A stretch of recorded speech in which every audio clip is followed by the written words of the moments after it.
How you doing, everybody? I'm Jim Ladd, and I'm sitting here in Pasadena, California, with Napoleon Bonaparte's alter ego, David Lee Roth.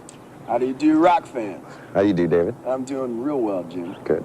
We're going to start with this videotape that we just saw, and if you would tell us where the concept came from and how you got the idea for this. Well, as you know, Jim, Van Halen hasn't made a concerted effort to do anything in the history of the band. What this is probably the most lavish home movie ever made. We wrote, directed, scripted, edited, and acted the entire flick ourselves. And the way we did it is sort of the surrealistic approach, which is where you just sort of go out and do it, and then 3 days later you go back and you try and figure out what you meant.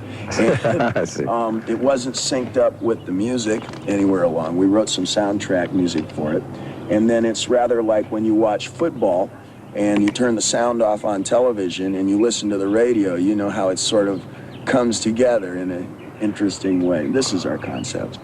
Now, the song called So This Is Love, this is from the Fair Warning album, and we're about to see a film of the live performance. What I want to know is, where was this film done? The sound is recorded live in Oakland, California, over a period of 3 shows. And the first 2 tries at it, the first 2 shows, were an abysmal failure on account of technical problems. You know how those technical problems are, don't you? And something. And we used the 3rd take, which is Van Halen live. This was in the face of concept videos. At the time, a lot of people were doing the endless white background and, you know, and playing guitars with no chords, and this was a concept. And we sought to do something completely opposite. Yeah, I've about had it with watching the camera zoom in and out on the white background.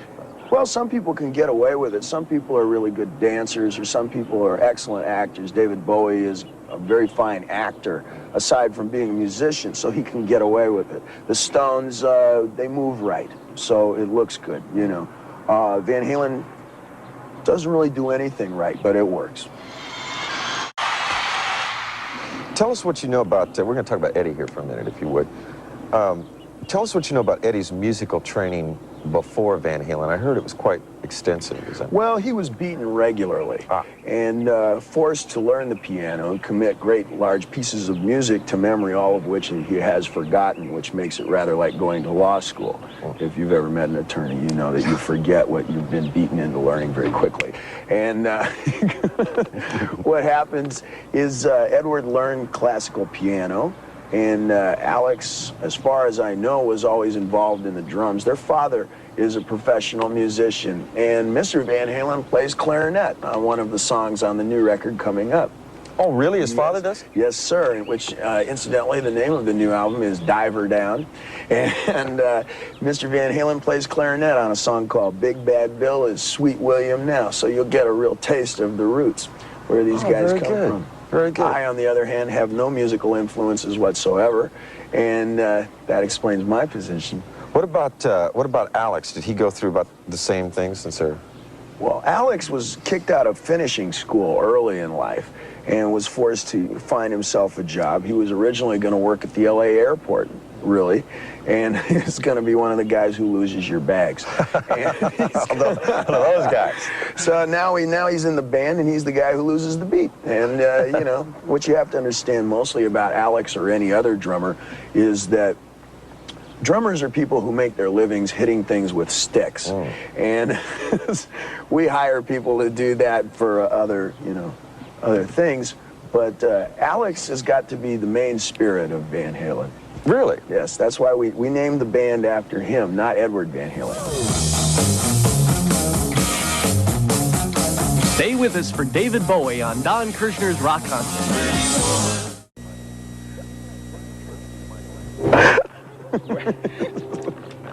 Where did you first meet Michael Anthony? We met Michael. He was playing in an alternative band when we were in high school. And what it was is it came time to decide whether you're going to be a doctor or a lawyer or an Indian chief or what have you. And very many of our friends ran off to be Indian chiefs and dope dealers. And we were sort of stuck with each other because we all wanted to make a band. We wanted to make music.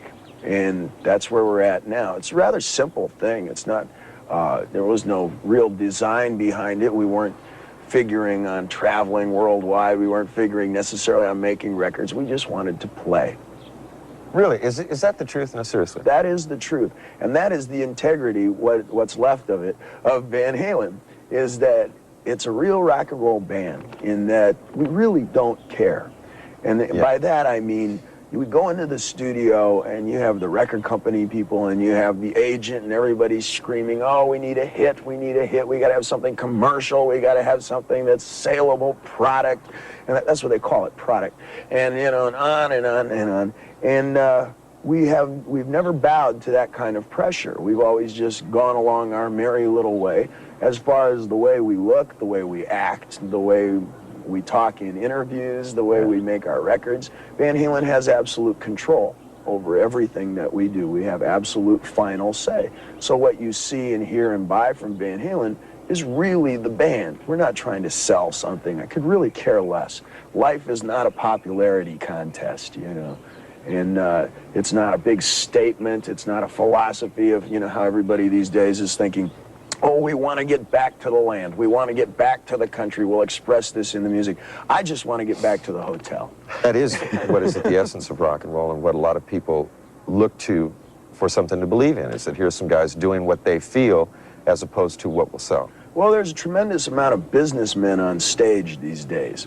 And they go out and they don't play music, they work it. And it's intrinsic in the word itself. You play music. You don't work music. You work an Atari game. You work a computer or a typewriter. You don't work a guitar. You play it. And if there is any abiding philosophy with Van Halen, it is that. We have a good time. That's not to say all Van Halen songs are boogie, boogie, boogie and fun, fun, fun. But there is a positive note behind most of the music. And that is what we shall maintain, and that is what will maintain Van Halen throughout the years. Let's talk about Unchained here for a minute. Would you say that you live your real life like these lyrics, David? I mean, is this the David Lee Roth if we listen to Unchained? Well, some people continually get out of the wrong side of the bed, or they don't get out of bed at all. And when they do hit the ground, they stay there instead of hitting the ground running. And that's, once again, you're back to the rearview mirror story of follow the hood ornament. Forward movement, you know. There's a lot of people in Hollywood, for instance, who take lessons for a living. And when they hit the ground, they plant right there, and that's where you'll find them 5 years from now. They do nothing. People should move, try something, try it. No guts, no game. Go for it, man. What do you got to lose? Nothing, you know?